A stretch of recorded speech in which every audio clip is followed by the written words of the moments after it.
to this bill, this $6 billion bill that they're allowing to go through because of unfair debt loan practices. That is an unfair practice when you're going in front of a kid that just coming out of high school to go into college, and you put the pressure. He wants to go to school, she wants to go to school, and all you keep saying is you can't stop classes until your financial aid is in.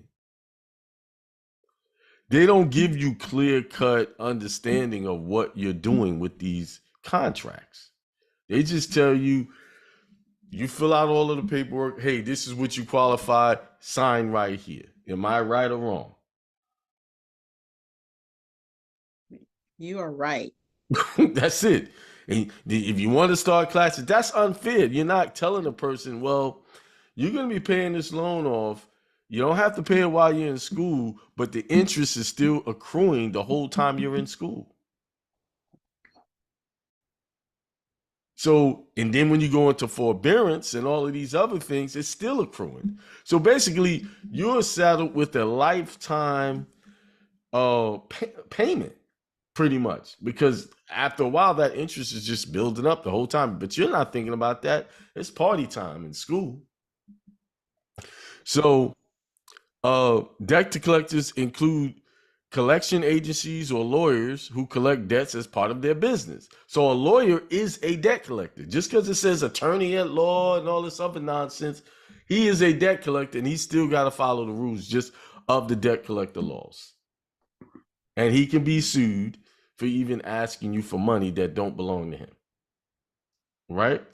There are also companies that buy past due debts from creditors or other businesses and then try to collect them. These debt collectors are also called debt collection agencies, debt collection companies, or debt buyers. Now, when it comes to student loans, you have what you call loan services, which is Fed Loan Services, Fed Loan, Navient, Nelnet.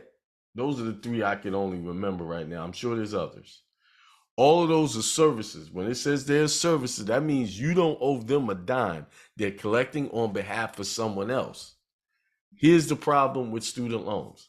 Just like I asked in the beginning, do you even remember who you signed the loan with? Do you even have the original paperwork? Now, the reason why my method is effective is because I tell the people that's coming after me for money, I don't even know who you are. I don't owe you a dime. And I don't. I don't admit to any debts or any student loans. I didn't take out a student loan with Nelnet. I didn't take out a student loan with Fed Loan Services or Navient, which used to be Sallie Mae. I don't know if y'all know that. Sallie Mae is still around. They just changed their name to Navient. That's not a new loan student loan servicer.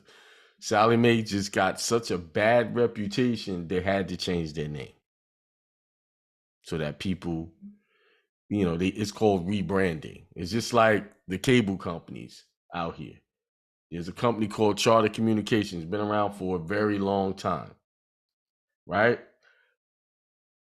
They said the first franchise opened in 1952. So he was 71 years old. And why can't you do that? Do something. 71. But here's it. Before he got to that point, he was doing other things. Do you think that he thought he was going to have a Kentucky Fried Chicken franchise? He just decided, this is how ideas work. He decided to have a filling station, which is a gas station, and serve food. And he used recipes from his childhood that he learned and was serving that. It morphed into the franchise after many years. So I said 52 was when the first franchise opened up. And that's how all ideas work. It starts somewhere and then it ends up this big idea. But it started off with a little idea, bunch of little ideas put together. That's why I said there is no excuses, because most people, when they want to do something, they're thinking about, I want to be where Kentucky Fried Chicken is today. Well, if you want to be where Kentucky Fried Chicken is today, you have to put in some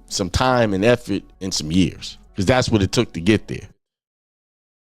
You have to go through something to accomplish something. Say it again. You have to go through something to accomplish something.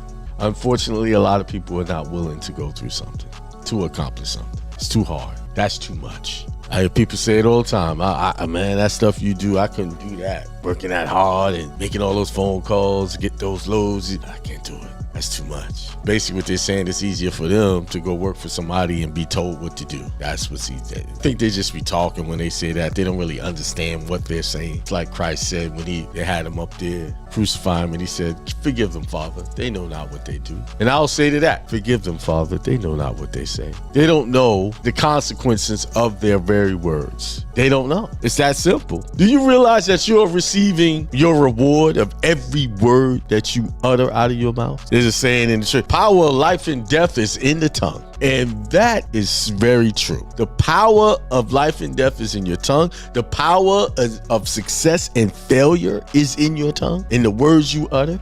Not just the words you utter, the words you think, because the thinking of the words come before you actually speak it. You have to double down on it, meaning you have to contract with the word before you speak it, right? You think about it, hey, this is what I'm thinking, and you speak it. You think about it, then you decide to speak it. You create a contract with your consciousness. Oh, I accept what this is as the truth, and I'm going to speak it now so that I can solidify it and see that it comes forth. Why you guys are failing? Most people are failing. They want to create the whole outline of what they want to say before they even present that they're going to teach it to the world. They do it all, take them months, whatever. But see, when I do it this way, and then I set a date on it, I got to get it together. I got to put everything aside, put it and get it and teach it.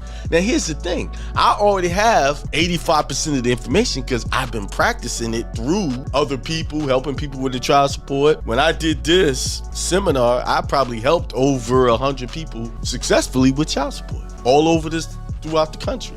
And if you get that webinar, you'll see me talking about using your religious freedoms in there. Now I'm a lot more emphasis on religious protections. See, if I know myself, this is what you have to do. You have to know who you are, how you operate, and work with that. And say, well, if I'm a person who doesn't hold myself accountable, then I know I'm not going to do this. So you got to do things where you know you'll feel uncomfortable if you don't do it. See, I make myself uncomfortable that I got to get this done.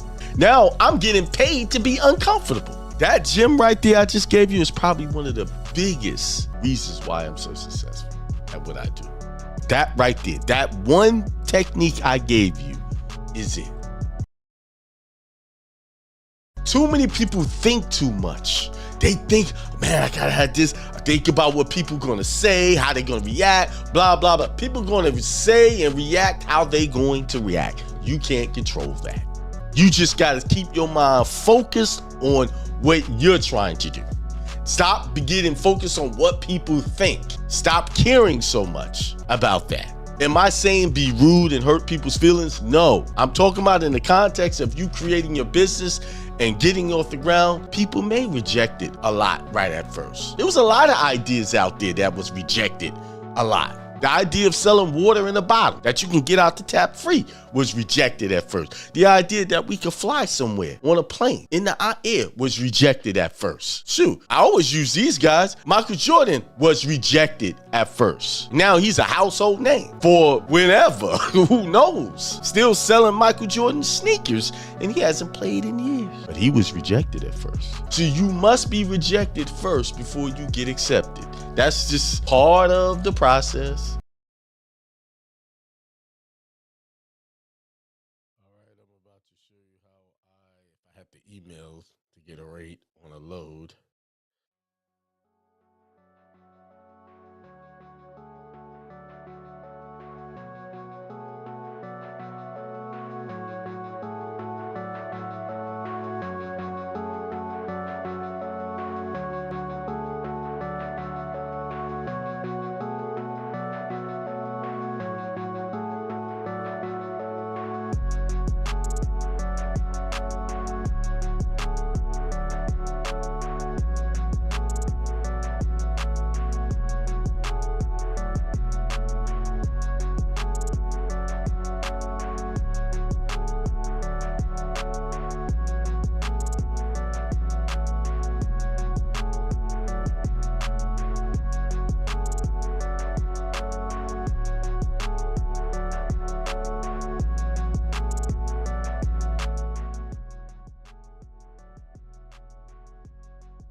All right.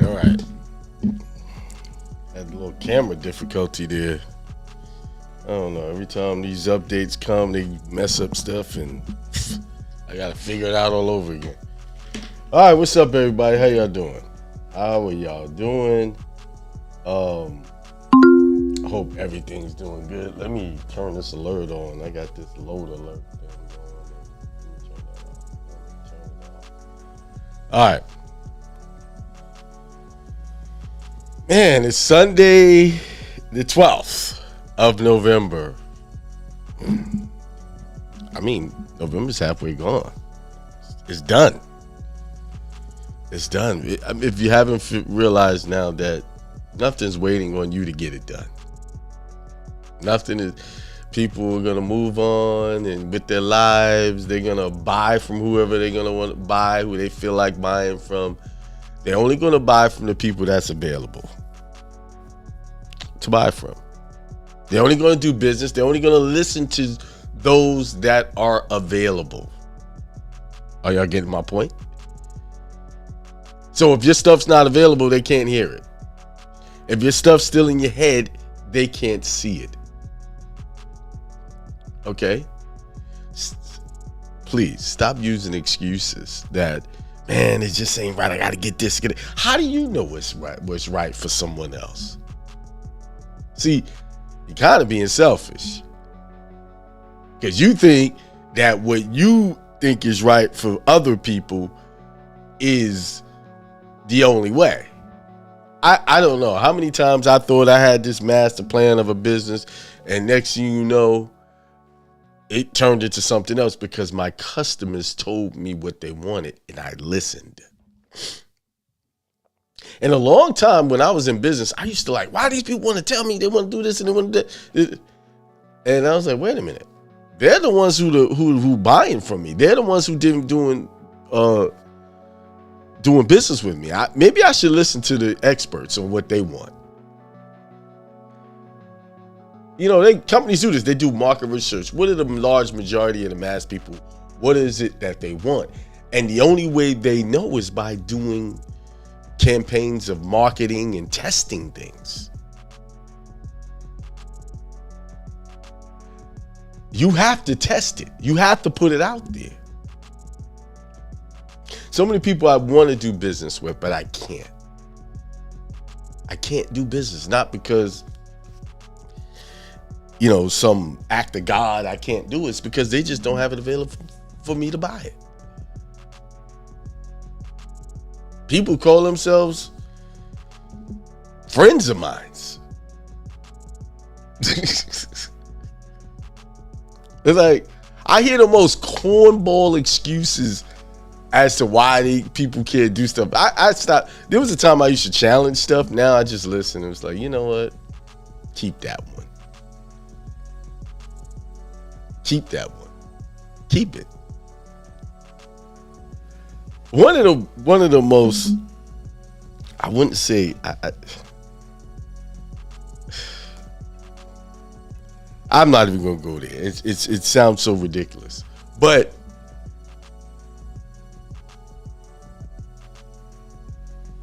people will find a way not to be successful because they're so programmed by this system to fall in line with the jobs and the careers and the paycheck that takes the taxes out and the FICA and the FICO and all these other people that takes your money before you get it. They so in line with that I realize it's really spiritual. It's spiritual. They're not in line with God because God never designed us to be slaves to anybody. To be slaves of time, to be we were supposed to be masters and have dominion over all things. And because we bought into man's structures, we locked ourselves into a box and don't even know that we're in a box. And so caught up in the convolution of everything that we think we're doing the right thing when we really trudging all the way down to a path of mediocre living. Now, if that's what you want, a medium lifestyle, mediocre living, a mediocre living meaning not what this world defines as being sensational, like being an entertainer, sports person, or someone who's popular. No. A mediocre existence to me is not living out your divine purpose. That's what I'm talking about. Because I know living out your divine purpose is the only thing that's going to make you happy. It's the only thing that's going to fulfill you. And usually living out a divine purpose includes you being of service to something or someone. Being self-sacrificing.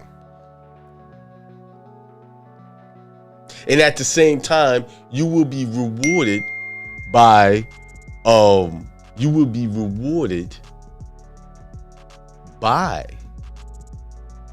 self-serving attitude. You will become extremely wealthy. See, true wealth is not in the material things, the money. True wealth is in spiritual things, understanding and knowing. You know how much wealth is if you know things, if you know the secret things of divinity, the things that they've kept secret, just knowing that and how you can take those things and use them to your advantage and become materially wealthy. See, when you make that connection, you've accomplished something. But first, you must do what? Put forth the kingdom of heaven first. Then these things will be added to you. That comes first. Wealth, in a spiritual sense, must come first. Wealth in understanding and knowing where God is, how he operates through you to manifest the good that you desire. And one of those desires shall always be to help and to serve others. And I must add this, a lot of people think helping to serve others meaning go broke. No, that's not what it means. You need to be broke. It's actually, in my opinion, what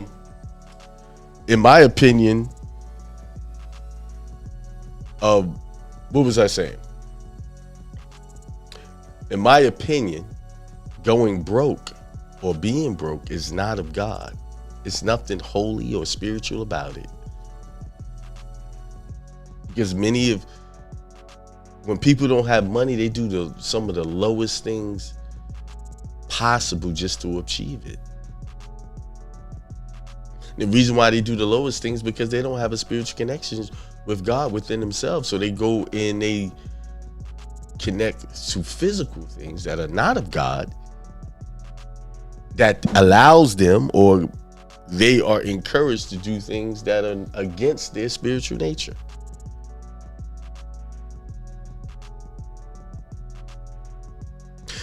I was sent a clip last week or the week before, and it was a guy talking about how, and I've said this, the universe is always working for you in your favor, but he made it a little more directed. He explained it really well, I think. He said, whenever you call something good for yourself, whatever that is, you're calling on the spirit of that thing that can give you that. Like, let's say you want lots of money. You calling on the spirit of money. Yes, money there's a spirit behind money. There's a negative and there's a positive. Everything has its balance, yin and yang, everything. But we like to call yin and yang good and bad, because the bad is what we don't like and the good is what we do like. But once you start to appreciate that bad is not really bad, that it is actually on the same level, it's just a different part of the other half of what you already have, the opposite. And that's a very hard concept for people to get in, but I ain't getting into that. He said, whatever you calling on to make happen for yourself, You're calling on the spirit that supports whatever that is. So if you're calling on it and you're calling yourself broke, you're calling on the spirit of that brokenness, that broke spirit, to give you more of that. When you identify with these things. If you walk around saying all men are no good, all women are no good, you're calling on the spirit of that, which you keep talking, and it's going to come in, and all you're going to see is no good men and no good women. And then, but in your world, you think that's all there is to it. No, it ain't. It's just in your fractional, small little. Remember, you're just a drop. We're just the one. I'm just one drop, if that much, of an ocean, a vast ocean. Do my one drop make the whole ocean? No. So if my one drop of perspective make the whole perspective correct, yeah, it's right for me, because that's what I'm calling for. You're calling on your good and bad. You are making whatever happen to you. So if you having money problems or something you don't like is going wrong, you got to ask yourself, how did you call this forth? Even in relationships, I had to come to these terms. The negative things that I get from my wife that I feel like are negative. How did I call that forth? How did I get that experience? I can't sit there and say one thing that we're calling it forth and then deny that ain't my fault. We can't do that. See, these those big pills that we don't like to swallow. These bitter pills. Well, here's my suggestion. I said it before. Don't try to swallow it all at once. Take a little bites at a time that you can tolerate, and then build up your tolerance a little. Take a little bit more each time. Then next you know, you'll be able to have the whole pill. Okay? Because some of these hard truths that we're swallowing, or if you try to take too much at one time, can take you out. I mean, it really do you in. So you got to do one step at a time. It's almost like a 12-step program, like they do in these drug treatment programs. But really what we're dealing with in these situations, what I'm talking about spiritual, we need spiritual treatment programs. And that is you taking time for yourself and really examining you. Don't examine nobody else and what they did and what they didn't do. Examine you and what you did and what you do. And in there you will find the little gems, the answers that unlock your success. So back to what I was saying. We are getting exactly what we ask for every day.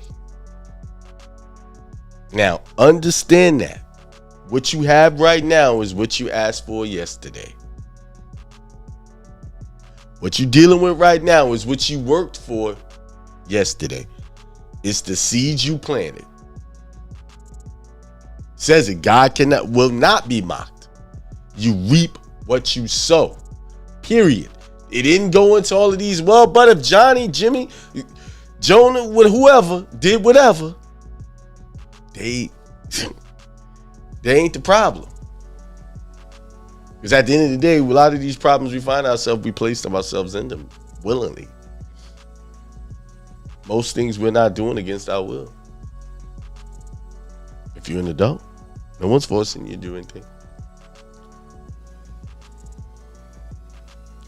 So I want y'all to understand that coming into this new year, we're about to do the ritual. Understand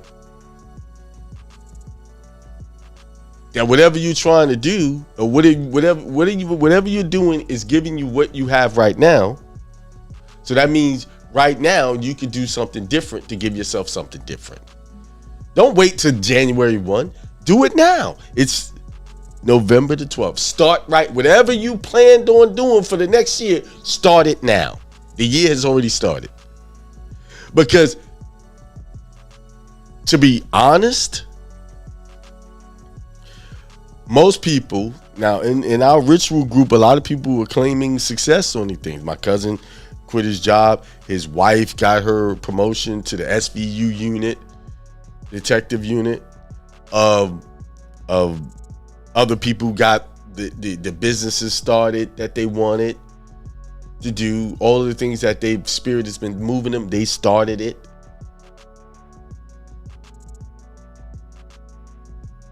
But if you really want to have success, you need to start now. Don't wait till January 1.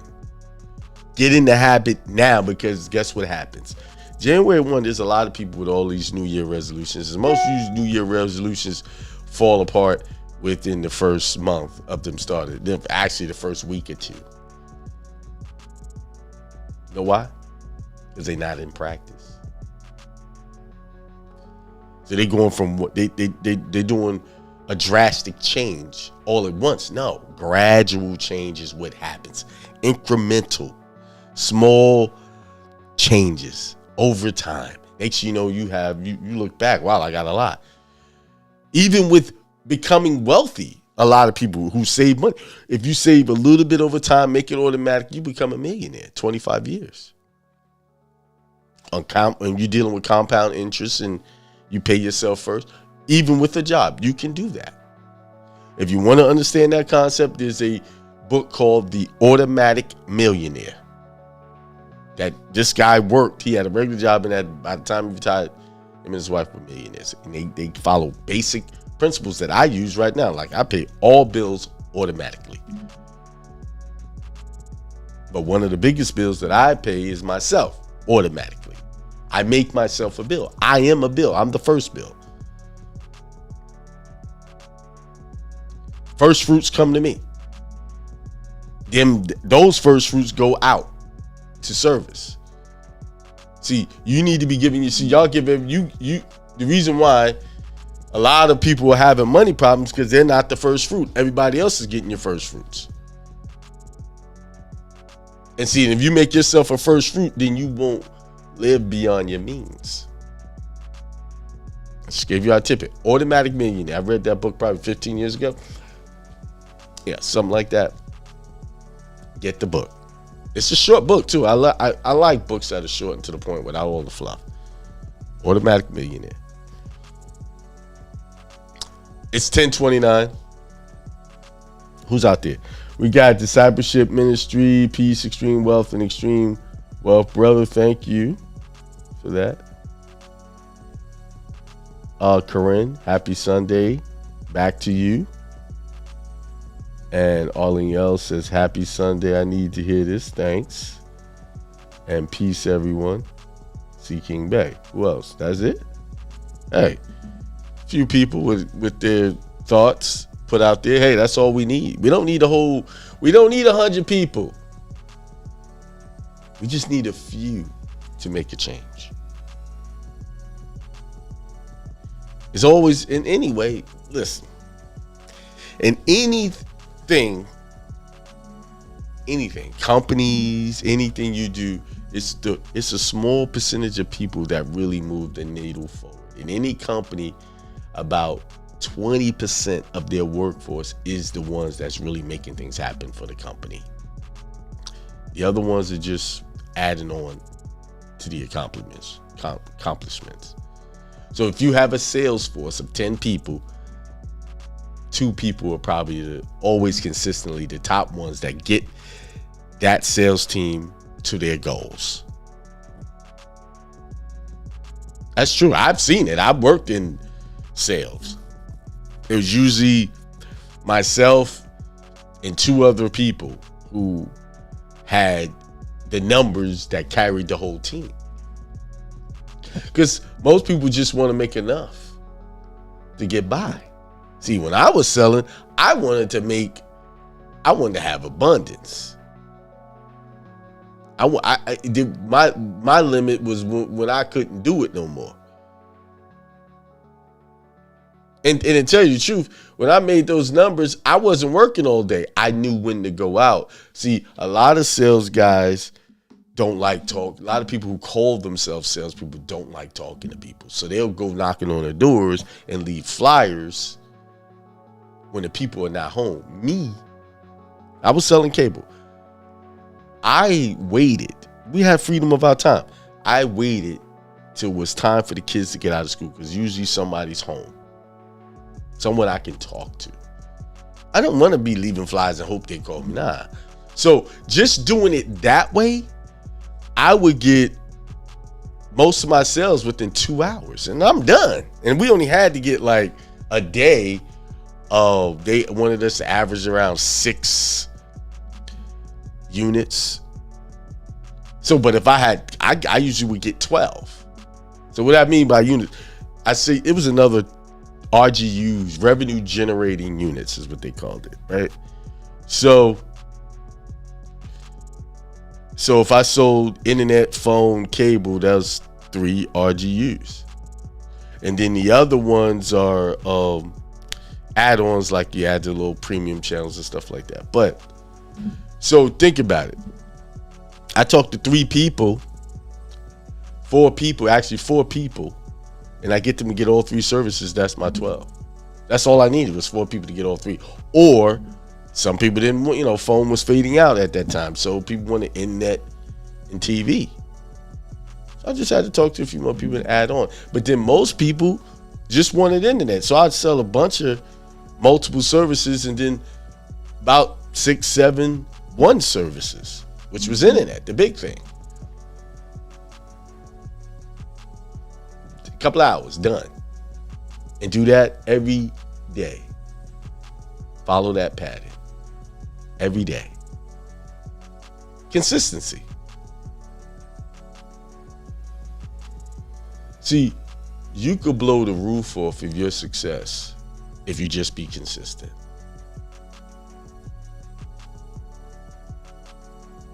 Yeah. You could blow the roof. You'll look back and say, wow, this is where I am. I've been doing this consistently, this for 8 years, heading into 9. And people come that haven't watched the show, oh, you're still doing your show? Yeah, man. Really what they ask me, have you failed yet? Because they're not really interested, because after I say, yeah, I'm still doing it, the conversation changes. They're not really, see, if they were really interested, this is what they would ask me. Hey, how do you maintain that, man? I want to, damn, it's good you're doing that. They would support the further growth of it. No, but they're really, most people are only asking because they want to know if you stopped and quit and you right back where they are, doing what they do, work jobs, or as successful or less successful as them. Y'all realize that people are doing checkpoints on y'all success, right? That's why I don't fool with a lot of people. I don't have a conversation because I know their energy is not for me to get better or bigger. Their energy is for me to fail. See? I lost my sound. What's going on? Oh, there it is. So, before I close, today is Sunday the 12th. I've said it. Whatever it is you about to do or want to do it today, now. Stop what you're doing and go work on it. Unless you're working on something life-threatening and it's got to be done, okay. But that's the only excuse you get. But other than that, go do it. There's no time for waiting. Actually, I told you, time don't even exist. It's just now. We're just doing everything right now, all the time. We're doing things now. We're not doing them tomorrow, and we're not doing them yesterday. We like to think that tomorrow is going to get here, but it never comes. The only thing that's continuously and infinitely happening is moments of now. So that means decisions can be made now. They don't have to wait. Now, I do believe in meditating on your decisions before you move on them. I only move on most of my decisions if my spirit tells me. I already understand my impulsive nature. I've been down that road of impulsive decision making. So now I let the spirit guide me. Don't do that until it's time. And guess what? When I move like that, nothing can stop me. It's almost money in the bank. It is. When we stop moving off impulse and move off spirit, when your spirit, and you know when it's your spirit because it's very quiet and it says now. Do it now. It don't say wait till tomorrow. It says now. It says now. Ideas come to you now. Move. If the idea came now, that means you need to move now. Ain't nothing to think about. That's what happens. That's how the ideas, you lose it. We lose so many opportunities because we get a great idea and we don't move on it. We don't record it. We don't write it down. And then we try to record it. Like, what was that I was thinking about? That was a great idea. We know it was a great idea, but we don't know the details because it's a vision. It's a prophecy coming to you. Y'all think just because somebody sets up this system to call themselves a prophet, they're a prophet? No, we all prophets to a degree. Some people know how to tap into their prophetic powers better than others. But we all have this talent because, and that talent of prophecy is that idea that came to you, that you saw working in that moment of inspiration. Nothing could tell you anything else. That was prophecy. Divine inspiration. I'm just here to help you identify what it is. All right, yo. I want y'all to go and get started. Don't do it because I'm trying to. Don't feel like you're forced to do it. You don't have to. But remember, you're the one who said you wanted something more than what you got. And I'm just trying to encourage you to do it. With that being said, peace, prosperity, and extreme wealth to all.